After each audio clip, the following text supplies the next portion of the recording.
What's up, everybody? Happy Monday. Thank you for coming over to the DFS 5-pack starring Matt Bellman and his sidekick, Ryan Kostrowski. We are here to break down the Monday MLB slate. Hopefully your weekend was great. For the few ladies out there, hopefully your Mother's Day was great.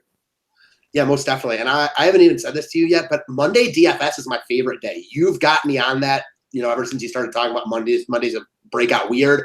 They do. And I seem to have a lot of success on Mondays. So let's keep it going. Well, you like to play different already, so Mondays is probably it makes sense for it to be your opportunity to pounce. Before we get into anything further, congratulations to our customer, Josh, and don't need to post your last name on here, but you had a big 20K win on Saturday night, and that's 20K not putting in 5K. That's 20K putting in $5. I was going to say, I know you always like to bring up this point, and it's fair, and it's 100% appropriate to bring up. I played for bigger money. My big days are still obviously really nice, but to win 20K off a $5 bet is life-changing. For sure. I mean, that's, you're not in a big ass tournament that way. And that's, it takes a lot. Everything's got to break your way. You got to crush it. So congratulations, Josh. Happy for you. Let's get after tonight. Maybe somebody else can find themselves something like that. For the next week or so, we're going to be running a sale. Give it out to the customers, guys. So lifetime pricing and annual pricing, $350 instead of $400. Annual is $175 instead of $200. If you pay through the website, just get a reimbursement. Otherwise, you can use PayPal or Venmo to pay manually. The address is down there in the description section. And anybody that's a new monthly customer for the next week or so, you'll get a $750 reimbursement off your first month. If you're interested, we'd love to have you come join the family. Otherwise, there's day passes. All the pricing is up there. If you're new to the station, subscribe to it. Thumbs up is appreciated, but let's talk baseball. And you wanted to go over your boy, Justin Bieber. Yeah, so there are quite a few pitchers up top today to look at, but no quote-unquote aces. Bunch of good starters, not great starters, and Bieber falls right into that category. I think he's a rock-solid look in both cash games and GPP as your SP1, and if you want to spend up at both pitchers, your SP2. Got to like the matchup with the White Sox. The only thing I don't like about him here, and you brought this up to me this morning, is that he just faced Chicago, but you can't have your cake and eat it too always. He didn't pitch great against the White Sox last time out, so I expect a better effort from him here. We only have 6 games in place, only 12 pitchers, and as of now, at least it's still very early. If I were making one lineup, it would definitely include Bieber. He's getting a lot of swings and misses lately with 23 Ks over his past 19 innings. He's been a road warrior this year, too, with a 214 earned run average, whip under 1, opponent batting average allowed at 158. So not one of these guys who only does it at home. No, the other thing about the Indians, and I'm glad I'm bringing this up right now, and he didn't throw that many pitches last time out because he wasn't great. The Indian starters have the longest leash in baseball. They don't have a great bullpen. Francona trusts his starters. Before the last game, in 4 of his 5 before that, he had thrown over 100 pitches. So if he's pitching well today, he will go deep in the game and throw over 100. All right. Speaking of your Cleveland Indians, Matt, I'll let you just kind of take at it. What's up with your boy, Jose Ramirez? So this is definitely just a gut call here. And when you asked me about, what reasoning do I have to like Jose Ramirez, that's the first thing I told you. And sometimes you just have to rely on that. Can't go over too many players like that. But I got a really good feeling about the Indians today. And batting right in the middle of their lineup, I like Jose Ramirez.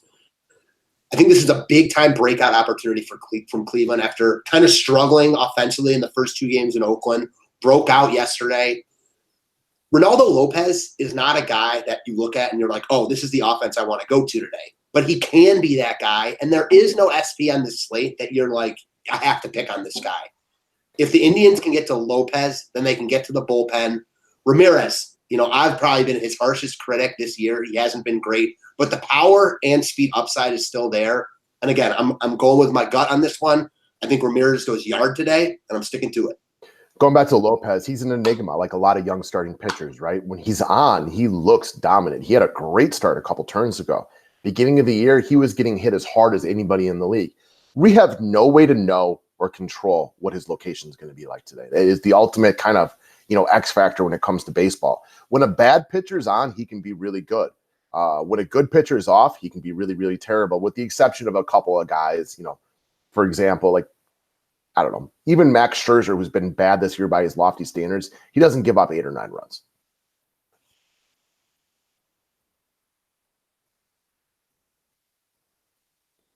Oh, sorry, I was muted. I'm glad you brought up that really good game he had a couple games ago, 3 games ago, actually, because I can only think of 2 guys that have had over 40 DK points this year. Lopez in that one start and Marquez against the Giants that one time. I might be off. There might be a couple more, but that's all I can think of.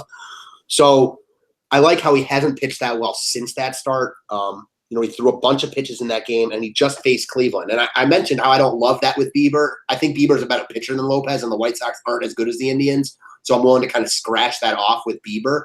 But with Lopez, I love the Indians that they just saw him. All right. So I'm guarantee we have not talked about this next guy, but I'm sure you'll understand this one. So a mantra you go by a lot, and probably because it's worked really successfully, the tune of, a lot of money so far this year, is paying up for catchers when most people try to pay down.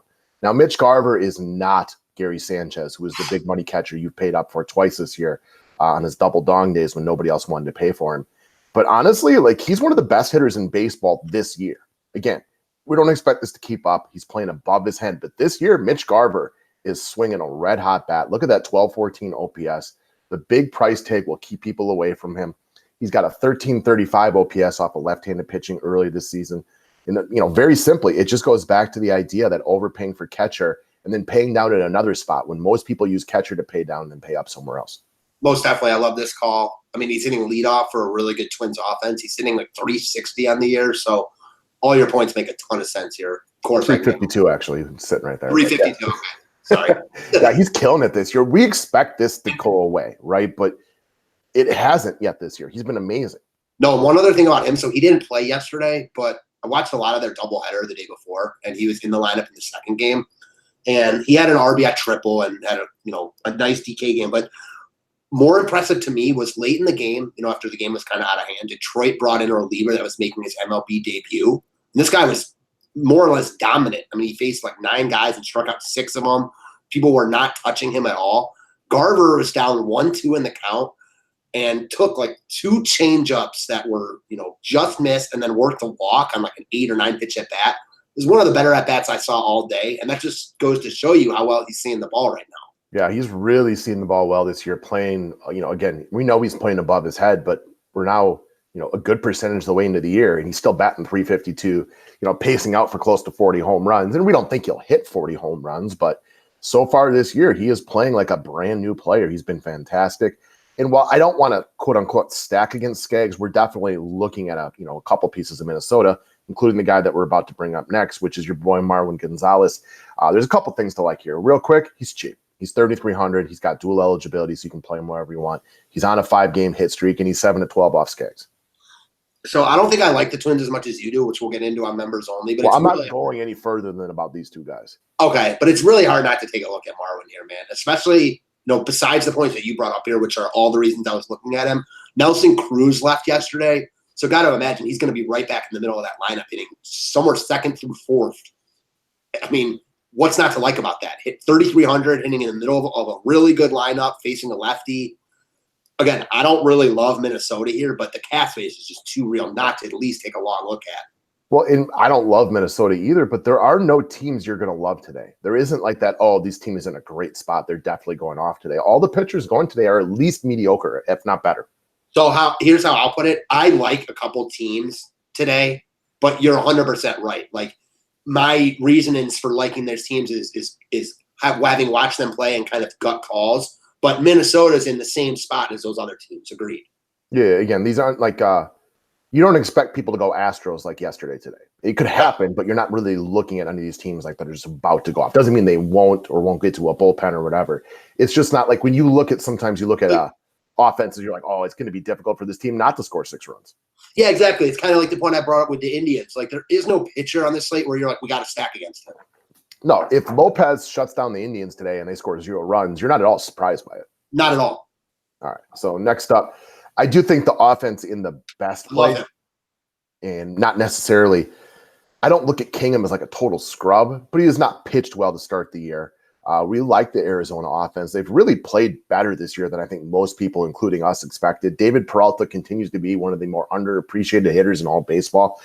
He's got 6 multi-hit games in his past 8, a 966 OPS off of righties this year. Doesn't have a lot of experience against Kingham, but at least he doubled off him in his only at-bat, so he probably remembers that, comes in today feeling good about himself. And again, I don't think Arizona's a must or anything like that, but they're definitely, on paper, probably in the best spot today. I made one dummy lineup last night, and it definitely included Peralta. I was very close to bringing him up to you this morning. I like Arizona quite a bit here. Kingham did not look good when he pitched last week against Texas. And he's another one of these guys that if he pitched well here, I wouldn't be surprised. But I agree with you. If I had to take one offense to kind of plant my flag on today, it would either be the Indians as my gut call or Arizona, who's just in the best spot. I love Peralta here. I think people are going to be a little bit scared to pay his 5-1 salary. And, I mean, I love him here. Yeah, I don't love Arizona, but I will say that if ownership and price and all those things weren't considered and I needed to pick an offense to get me 5+ runs today, that would be where I went. Again, their prices are high.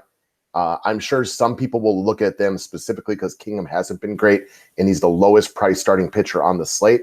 But take away those two factors, and I do think their offense is at least in as good of spot as anybody on paper today. Their offense is in a great spot, in my opinion, here, even though I agree with your points about Kingham. The problem is what you mentioned at the beginning is their price tags, not even just guys like Peralta and Escobar. If you look at the bottom of their lineup, guys like Alex Avila, he's 4,200. Jarrett Dyson is $5K. I mean, they are priced up. Yeah, I mean, I guess if you want to talk about like Jarrett Dyson, I think the point would be I would be more likely to pay for Peralta. I can't imagine anybody paying over $5K for Dyson. No one's going to pay $5K for Dyson. And the problem for me comes like if you want to stack them, even though there aren't like really expensive pitching here, it's hard to fit multiple 5K guys. It just is. Most definitely. All right, guys, that's what we got for today. Thank you very much for watching, and subscribe to the channel if you haven't done so already. Have yourself a wonderful Monday. We got no NBA to break down today, but we are going to do a conference finals kind of preview in here a little bit. So we'll talk that over and kind of move on from that. Can't wait.